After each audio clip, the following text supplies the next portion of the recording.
Hey, Hey, so we're back. cool. Um, so I was gonna ask you. So after all that, you started as a producer, right? Yeah, I started in a production company um, out of college with the Jean-Claude Van Damme impersonator, Alex Merkin, who was a director.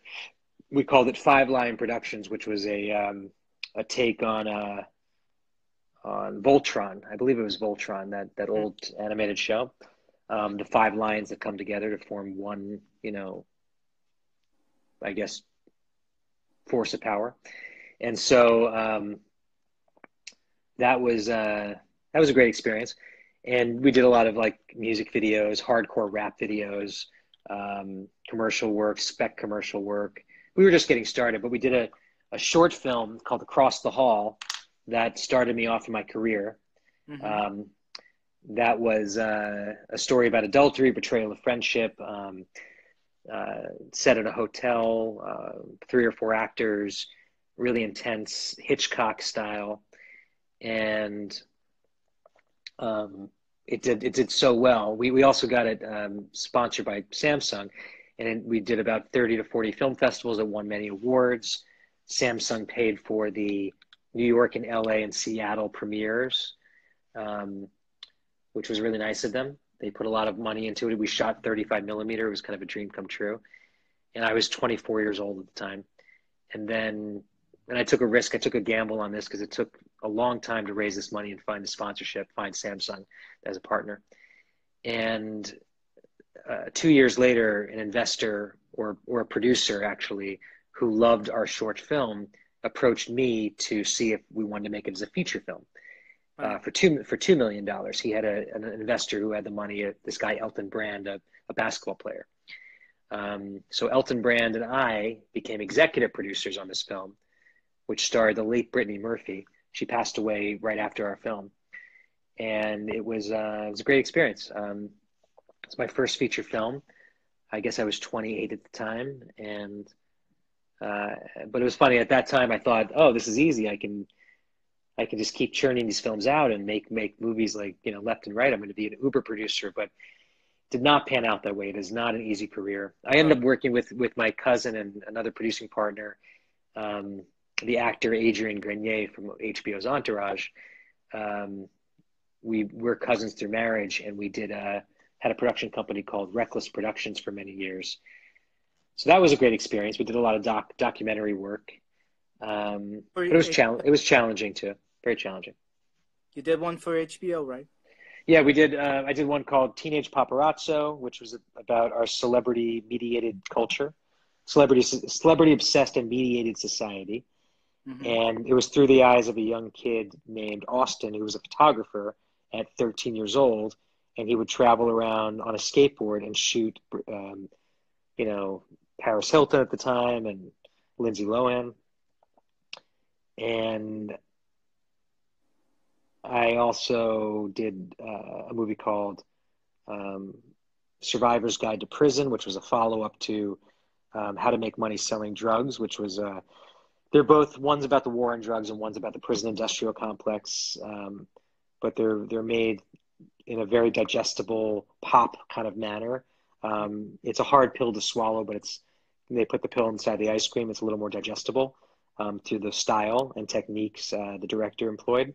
Right. Um, but yeah, I've did a climate change documentary that is still looking for distribution, but it's done a lot of film festivals about a young climate activist and the global climate change movement with young activists, um, called Youth Unstoppable. And did another one about Adrian's search for his father called Shot in the Dark, and another one about musicians who don't want to throw in the towel called Don't Quit Your Daydream. It's a very catchy title. It's a good one. Yeah. But money aside, was that something that interested you, being a producer?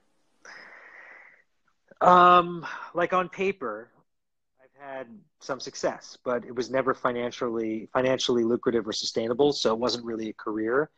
It Mm-hmm. was just a thing that drove me crazy.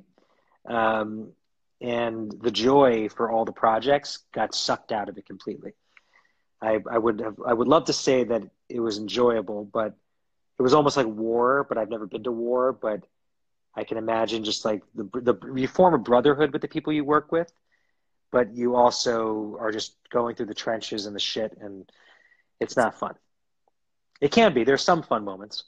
But yeah, actually, Gary, who just joined, he's probably going to pop off in a second, was one of my producing partners years ago on Across the Hall. Mm-hmm. He's now in a more stable career in the agency world, advertising, but you know, it's a lot more secure. Do you write as But well? my friend David's on right now. He's I hope he's doing well. He's a New York Times reporter and editor. He's done very well for himself. We were in philosophy class together and dabbled in writing some screenplays years ago together. Awesome guy though, very creative. Cool. Did you write as well, or did you? I write a little bit when I'm inspired, but I'm not a writer. I don't sit down at 6 in the morning and plant my butt in the chair and write for 4 hours at a time. I wish I had that. I did practice the artist way for a little while, like every wannabe writer or writer in LA and New York.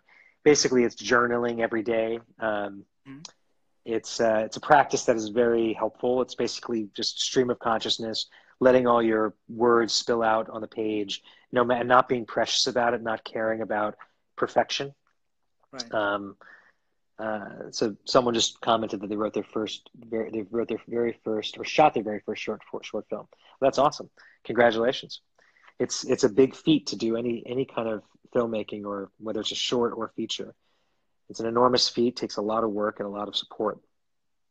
You said you don't write that much, but when you create your Tom Cruise videos, who Yeah. writes the scene or I episodes?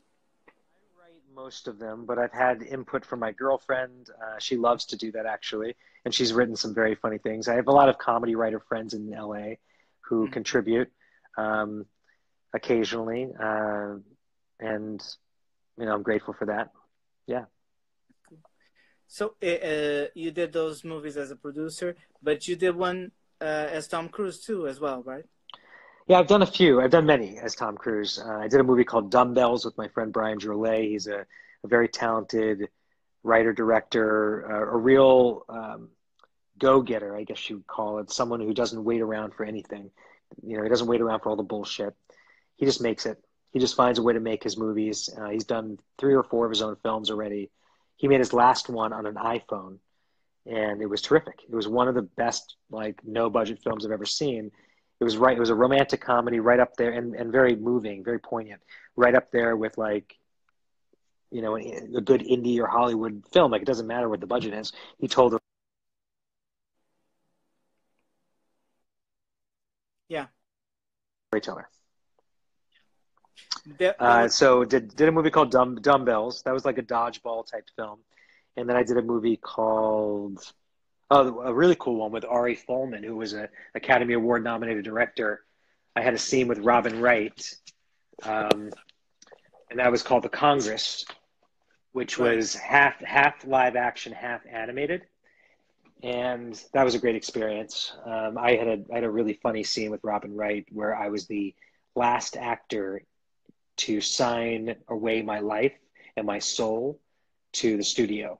And by that I mean the movie's about basically very it's a very uh,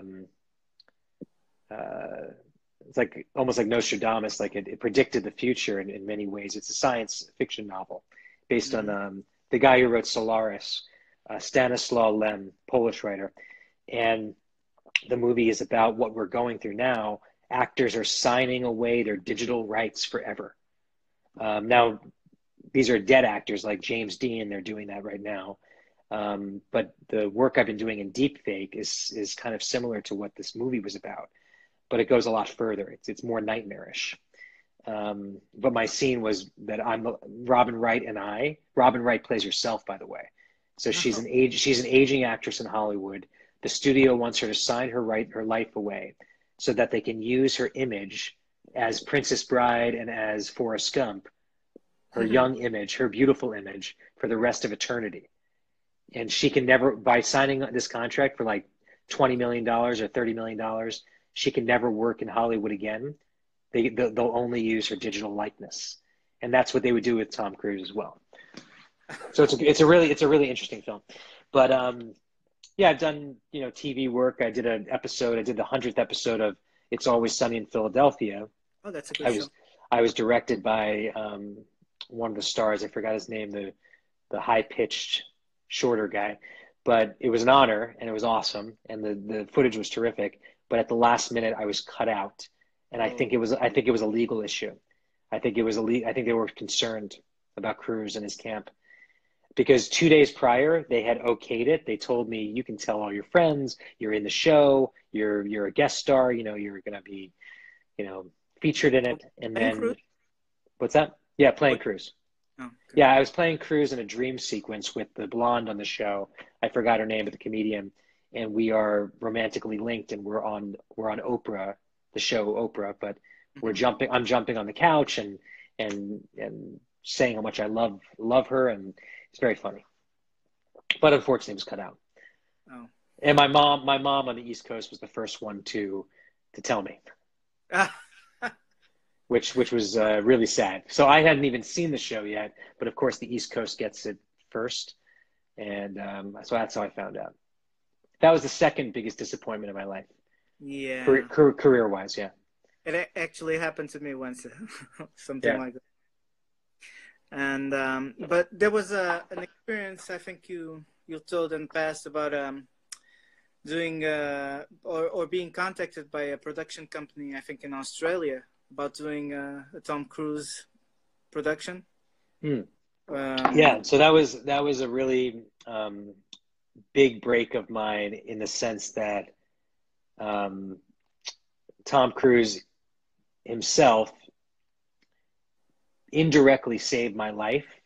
But what I mean by that is I was in financial ruin at the time. I was 25, 26, and again, the producing wasn't paying me any money.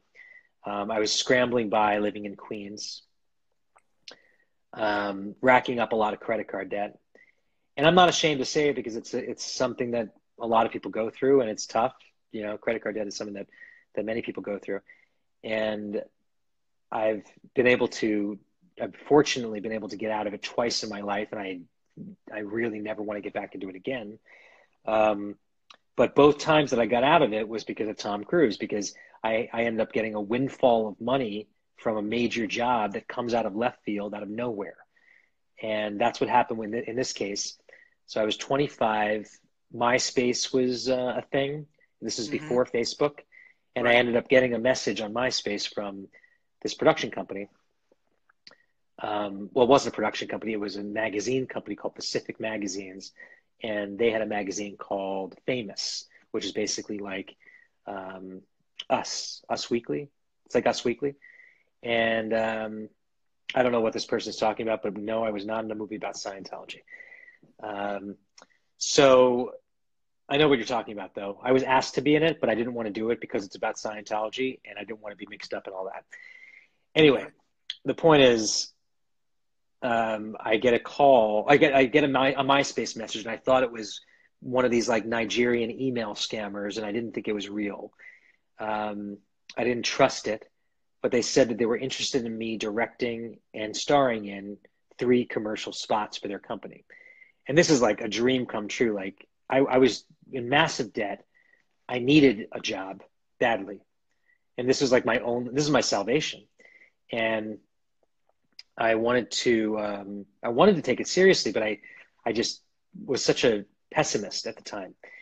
So long story short, I ended up finding out that it was in fact real, but it took many, a good 2 solid months to realize this, because I had to experience an international wire transfer for the first time.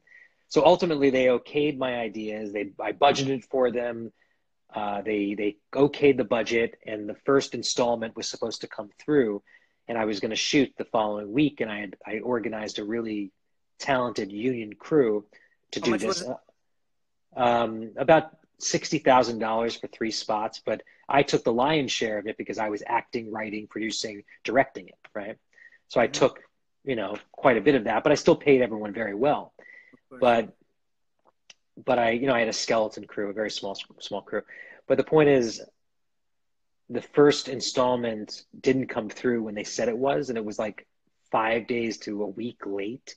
And I was so incredibly depressed during that time, fetal position depressed, like just didn't get out of bed. I was miserable. I was having panic attacks all the time because this was like, what's that? Have you started shooting by then? No, I was about to shoot and I didn't have the money. And on day one of the production, I still didn't have the money, but I had to go through with it. But I almost was about to pull the plug on the whole thing. But I did, and they told me, okay, it's kind of coming through. I don't know why there was a delay. Finally, on the second day, the first installment comes through, and it was the biggest weight was lifted in my entire life. Imagine. And it was all because of this crazy, zany, surreal Tom Cruise impression that I have. That really just comes out of nowhere. That came out of nowhere. The whole thing came out of nowhere. And then the second time around was more of a gradual, more disciplinary approach of me getting out of debt. It wasn't a windfall, but it was me consistently making some money and then getting out of debt by transferring over to a 0% interest rate credit card. But I really do credit Cruise for saving me, because without it, I don't know where I'd be. I mean, I'd probably pursue some other career, I guess, but this has been my life. And was it hard to do all those things in the shooting without the money coming in? All the things that yes. you had? Yeah, no, it was very hard because I had to play a lot. I had to wear a lot of hats. I played a lot of roles, and I had to maintain my composure, which is not easy. So I had to hold it in and cry later. But Ricardo, I do have to go soon. Okay. But I just maybe we can wrap it up. And it was a pleasure, though. Just okay. It was a pleasure too. Yeah. I was just gonna ask you something that where do you want your career to go? Just to close it up. Well, I don't want to do this forever. First of all, I do enjoy spreading joy, and I love that. But I'd rather leave behind like a book, a memoir, for instance, that people can enjoy and read, or help other people who want to get into the impersonation business, maybe as a consultant. I'm not even sure that would be a thing, but it could be. People are interested. And then I would do a one-man show. I think that's a nice way to kind of leave things off, and maybe do Vegas for a little bit. Even though I've been hesitant or reluctant to do that, I might come up with like a stage show to do more of a cruise themed stage show and not delve into me, because my show is more of a split personality, Evan Ferrante, Tom Cruise, Fight Club, Jekyll and Hyde thing. And do you have a timetable to do that? Yeah, I mean, I have about 50 pages written already. I'm just formatting it and crafting it and figuring out the themes and what will resonate best with an audience. But that's what I want to do. And Cruise team up. But voiceover work I would do for the rest of my life. I would do voiceover work for animated series. I did an episode of Animaniacs that's coming out this year. I'm being called in to ask to do voiceover work quite often. That's great. Yeah. I'll be happy. Yeah. So thank you so much for having me. Yeah. Yeah, you too. This is fun. Get to know I like doing these Instagram live things. It's fun. It's cool. Okay. Let's appreciate it. Okay. All right. Cool. All right. Be good. Bye. Take care. Thanks. Goodbye. Bye, everybody. Bye. And see you all on Monday. We'll have a Disney princess and a Marvel superhero with us. So stick with us on Monday for Emotional Connections. Take care. Stay safe.